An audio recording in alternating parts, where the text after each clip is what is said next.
Jérémy du coup, chargé de recrutement chez Consort depuis le 2 janvier 2024.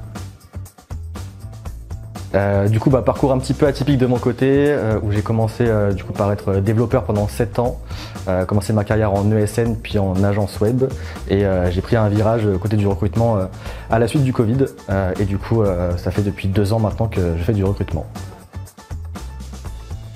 Après avoir fait 7 ans de développement, j'ai eu l'envie d'avoir un peu plus d'interaction sociale dans mon job, et du coup j'ai cherché un job qui me permettait de capitaliser sur mes 7 années de dev tout en rajoutant un peu plus d'interaction sociale, et c'est comme ça qu'est venue l'idée du recrutement, sachant qu'en plus en tant que dev, j'ai eu très rarement des recruteurs ou recruteuses qui avaient un passif technique.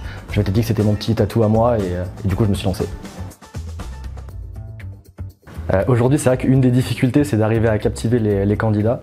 Et c'est là aussi où moi je joue un petit peu ma carte d'ancien technique pour essayer de marquer un petit peu ma différence. Qu'aujourd'hui, je pense que c'est important d'avoir une certaine différenciation par rapport à tous les acteurs qu'il y a sur le marché. Et c'est vrai qu'aujourd'hui, je joue pas mal avec ça, moi. Et du coup, moi je vais parler de ce qui m'a séduit moi de mon côté. Moi, l'ancien développeur qui a aussi été consultant, qui aujourd'hui est passé côté staff. Je m'étais dit que j'allais plus jamais remettre les pieds en ESN, et je suis de retour.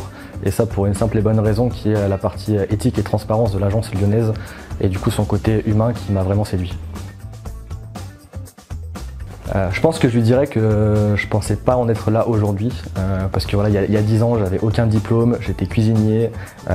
Aujourd'hui en plus je travaille dans un domaine qui me passionne depuis tout petit, qui est quand même de l'informatique dans sa globalité. Et en plus j'ai pas l'impression de travailler, parce que je passe pas mal de mon temps à échanger avec des personnes, ce que je trouve ultra enrichissant humainement. Donc je lui dirais félicitations. Cultive ta différence.